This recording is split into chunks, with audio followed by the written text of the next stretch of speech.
nosotros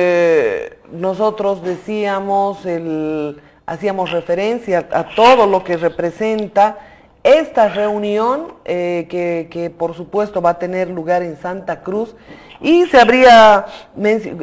nos acogemos a lo que mencionaba Humberto Baccaflor en realidad, señalando que se le está entregando una reunión en la Secretaría Pro Tempore, cual si se tratara de un gato muerto, decía Humberto Baccaflor, nosotros decimos un perro muerto, y no tenemos también la certeza de que asista absolutamente ningún presidente. A la última reunión ni siquiera el presidente boliviano acudió, pero en todo caso obviamente es un tema que ha generado expectativa, le sirve para campaña, le sirve al gobierno para fanfarronear sobre algunos temas, pero no se olviden que esta situación viene nomás a quien le toca y se acabó el término.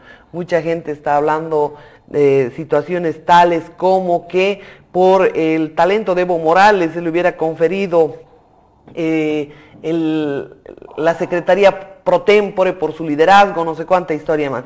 Acá no hay esas historias. En todo caso estamos con la licenciada Jimena Costa. Vamos a consultar su opinión en relación a ese tema y por supuesto al recurso que ella ha interpuesto ante el Tribunal Supremo Electoral. Primero su opinión respecto al G7 más China, dice un tema ya hasta discriminatorio suena. Un fuerte abrazo, licenciada Costa, bienvenida, buen día. Gracias, Marianela, buen día, un gusto estar nuevamente contigo a través del teléfono. Ojalá que las comunicaciones sean más importantes que la salud algún día en el país, así nos vamos a felicitar por un satélite. Claro, en 15 años no cambiarán las cosas. Quiero decirte que tengo una percepción bastante cercana a la de Humberto Baccaflor, pero no nada más por coincidencias en la lectura, sino por el hecho de que los últimos acontecimientos, encuentros en Bolivia de organismos multilaterales han sido realmente un fracaso para el gobierno boliviano en tanto convocatoria. Recordemos que la cumbre que hubo de la OEA no ha contado con la presencia sino de muy pocos presidentes, si no me falla la memoria eran 7, ¿no? Creo que 4 o 5, y delegaciones de las cancillerías, que es lo que normalmente se hace para hacerlo políticamente correcto, es decir, no dejar de asistir, enviar un representante. Hemos tenido encuentros de UNASUR, hemos tenido en varias oportunidades a Bolivia como sede de estos encuentros, y la verdad es que han sido un gran despliegue propagandístico para el gobierno boliviano. No se ha aclarado después de los encuentros por el control de medios que existe en realidad el fracaso de la convocatoria, y queda nada más como un recuento de datos para que el presidente se pavonee en los discursos. Pero si bien podríamos considerar un dato importante que Bolivia por primera vez en la historia asuma un cargo como el que ha asumido ayer el presidente, al mismo tiempo hay que tomar en cuenta las razones por las que se toman esas decisiones hoy en la comunidad internacional. Hay que tomar en cuenta que en Naciones Unidas hay un avance nunca antes visto de los gobiernos de países que normalmente estaban siendo cuestionados por Naciones Unidas precisamente por ser gobiernos que no respetan la Carta Democrática, que no están de acuerdo con la defensa de los derechos humanos y las garantías que ofrece una democracia real. Estamos hablando de que se le ha dado cabida, incluso un tratamiento insólito respecto al tema de energía nuclear a Irán, organismos internacionales que gradualmente están siendo debilitados por países cuyos gobiernos no solo no son democráticos, sino por el contrario son antidemocráticos.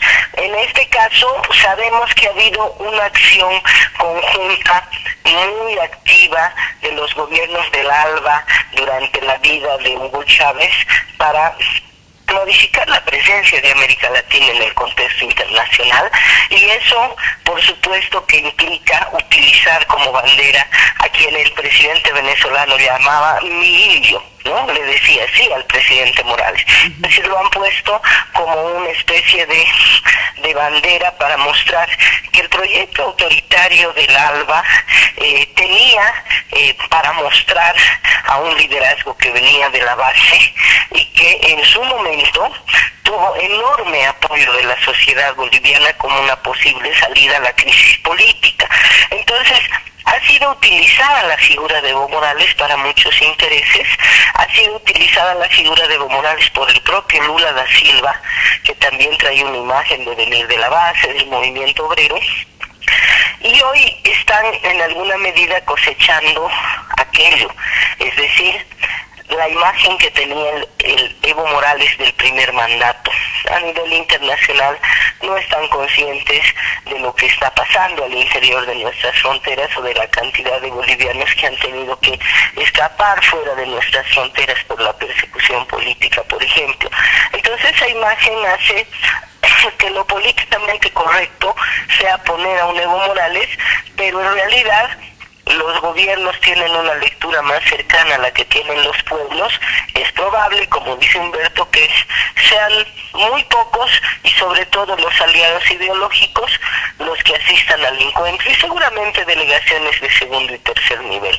Pero es un poco más de las formas, de cuidar las formas, de mostrarse democráticos con la participación de un gobierno como el de un país que en realidad no pesa en la comunidad internacional como es el nuestro, lastimosamente, y poner a la figura de Evo Morales como un adorno para mostrar ante sus propios pueblos y mostrarse que son plurales y abiertos, ¿no? Es una actitud de unos organismos internacionales que están tremendamente desgastados en los últimos años, lamentablemente, Marianela.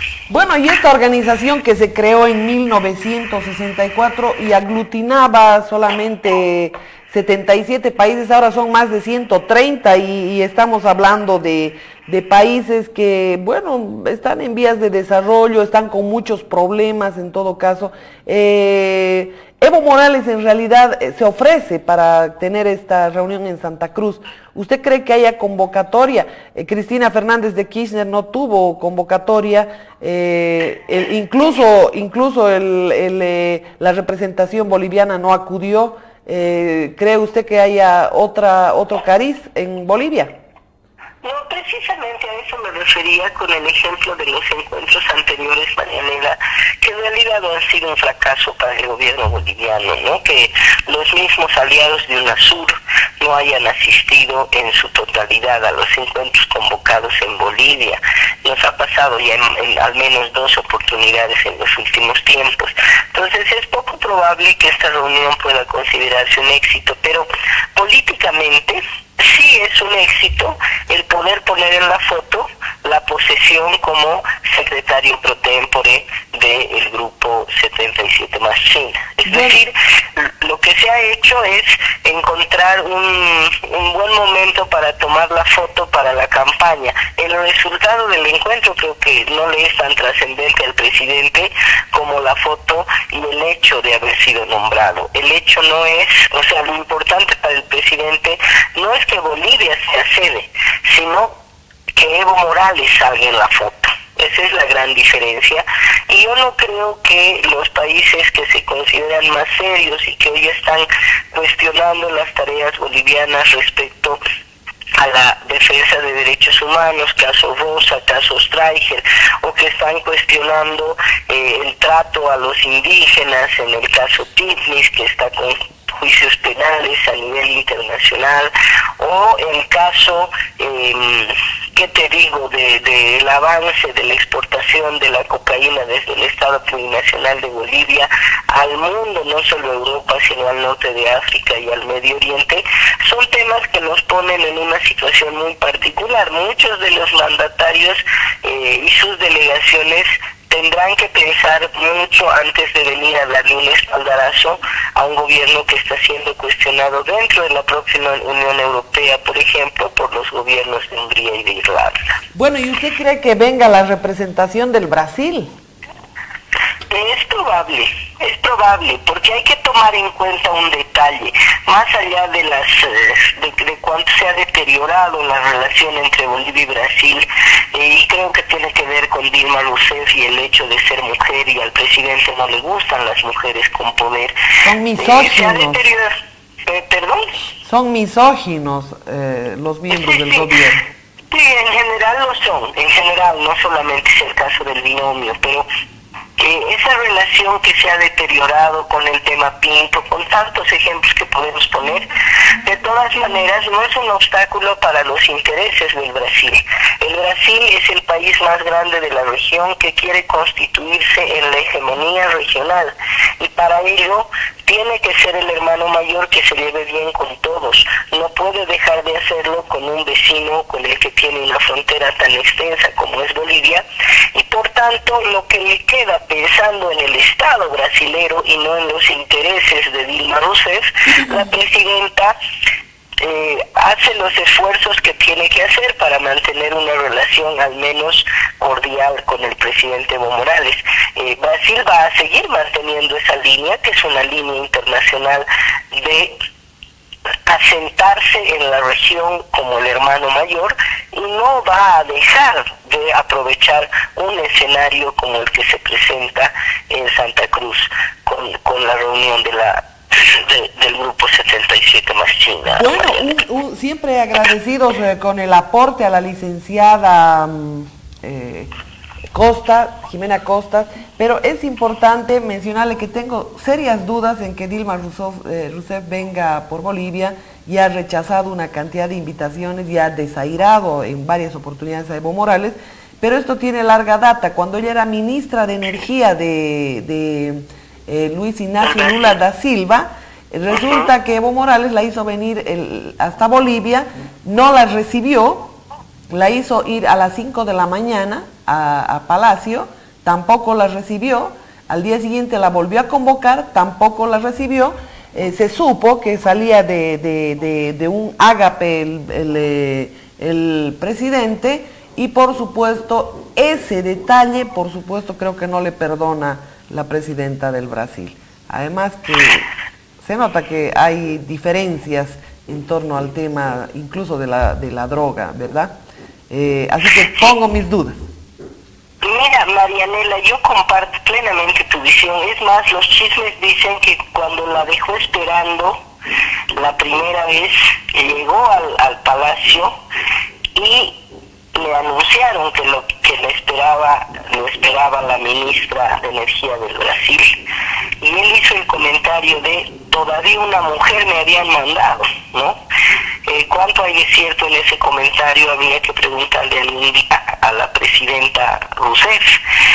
Yo comparto tu visión, pero lo que he visto con Dilma Rousseff es que definitivamente su actuación no va motivada por intereses personales, sino por la responsabilidad como primera mandataria. Ella nunca se ha reunido sino unos minutos en la reunión de la CELAC con el presidente Evo Morales, y lo ha hecho a regañadientes por las diferencias no solo en términos del narcotráfico, sino de la relación con Irán, que rechaza por razones de derechos humanos Dilma Rousseff, y por supuesto por todos estos temas del machismo y patriarcalismo que rebosa el presidente, y la presidenta brasilera es feminista. Entonces hay muchos argumentos, pero lo que yo te digo es que llegado el momento ella va a actuar pensando en el Brasil y no en sus preferencias. Entonces es probable que puede estar, espero equivocarme, pensando como oposición. Espero que más bien el presidente tome el ejemplo de otros mandatarios que piensan primero en el país y no en sus intereses, ¿no? Bueno, eso sería importante. Es un poco romántico. Bueno, y para concluir le debo decir que más allá del chisme o del rumor, esto fue publicado con lujo de detalles en la revista Bella de Sao Paulo. Así que es importante en algún momento mostrarle a la gente la forma, la arrogancia en que el presidente actúa en el relacionamiento en algunas ocasiones. Un fuerte abrazo, licenciada Costa, y muchas gracias por su aporte al programa. Marianela, me ofreciste hace un momento al presentarme comentarles de la denuncia que hemos presentado ante el organismo electoral. No sé si tienes un minuto. Por favor, ese tema de interés, el recurso que ustedes hubieran presentado ante el Tribunal Supremo Electoral, porque nosotros hemos hecho una radiografía de vida de Juan Carlos Pinto Quintanilla, el hombre que también ha planteado junto a Álvaro García Linera y Raúl García Linera una demanda al país ante la OEA, y por ello han cobrado $2 millones. Han logrado activar esa demanda solamente por la única razón que tiene el poder, porque ellos plantearon el 2001 y resulta que solo la pudieron activar desde el gobierno. Les salió positiva y de inmediato se hicieron pagar sin que medie proceso. Algunos se hicieron pagar con dineros de las arcas del Estado en $2 millones. Y es importante traer el nombre de Juan Carlos Pinto Quintanilla porque ha sido denunciado como la bisagra que existiera entre el Tribunal Supremo y el Ejecutivo. Adelante, licenciada Costa. Precisamente, Marianela, el precandidato del Frente Amplio, Samuel Doria Medina, planteó la denuncia, que la hemos ratificado en varias oportunidades. Yo he mencionado el asunto hace 3 años atrás, desde el momento en que fue designado, no solamente por la suspicacia que da el que haya sido miembro del EGTK, sino en particular por el pensamiento de Juan Carlos Pinto. Yo sugiero a todos que revisen la revista NOS Digital de la Argentina, la entrevista a Juan Carlos Pinto, en la que él afirma que es mejor fusilar a los enemigos que tener que negociar o pactar con ellos. Más en la, si tú quieres, insurrección armada, porque en la entrevista dice, es más fácil matar al enemigo que tener que en democracia trabajar con él. Entonces, estamos hablando de, obviamente, un tipo de pensamiento que es antidemocrático, y la gran paradoja es que bajo influencia de la vicepresidencia lo han designado como el director del CIFDE, que es el Servicio de Fortalecimiento Democrático, el Servicio Intercultural de Fortalecimiento Democrático, lo que antes se llamaba Educación Democrática. En resumen, un hombre que cree que es mejor fusilar al adversario y lo ve como enemigo es quien dirige Educación Democrática hoy. Pero además, no nos olvidemos de las leyes marco, las leyes Cillerico, las llamo yo porque son hechas a la medida exacta del gobierno. La ley del régimen electoral 026 le da una serie de atribuciones al CIFDE. La sala plena del Tribunal Supremo Electoral depende de los informes del CIFDE, en otras palabras de Juan Carlos Pinto, por ejemplo, para hacer seguimiento a los medios de comunicación y determinar cuáles son sancionados o cuáles son autorizados para hacer campaña. Marianela, no es poca cosa lo que yo estoy planteando. Va a ser Juan Carlos Pinto el censor de los medios de comunicación para el proceso electoral. Y por supuesto que su designación ha sido política y no la que ha sido de los vocales, que son un grupo de personas que no los han seleccionado por criterios meritocráticos, así lo dijeron los diputados en su momento, y los han puesto ahí porque era lo que había que hacer, pero no tienen capacidad de decisión a diferencia de Pinto. Ahora, lo que hemos hecho nosotros, por cumplir con las formalidades y porque debemos respetar la institucionalidad, el gobierno la destruye y lo poco que queda de ella hay que mantenerla, aunque sea a veces un saludo a la bandera, seamos honestos. El domingo pasado el presidente ha estado inaugurando una casa de campaña y siendo proclamado junto al vice en Camiri en un encuentro del aniversario 15º de los trabajadores petroleros. El presidente va y viene en avión presidencial o en helicóptero pagado con nuestros recursos, la compra y la gasolina y el personal. Los actos son transmitidos en Canal 7, que no es del gobierno, es del Estado, pagado con nuestros recursos, en una fiesta también de servidores públicos, como son los trabajadores de yacimientos, y así sucesivamente. Le hemos exigido al Tribunal Supremo Electoral que cumpla su obligación. No estamos pidiéndole un favor, sino que cumpla con el artículo 23 de la ley del órgano electoral, que señala que deben velar por el cumplimiento de la Constitución y la ley del régimen electoral. En su artículo 126, Marianela, prohíbe expresamente a los servidores públicos de cualquier jerarquía utilizar bienes o recursos públicos en campaña.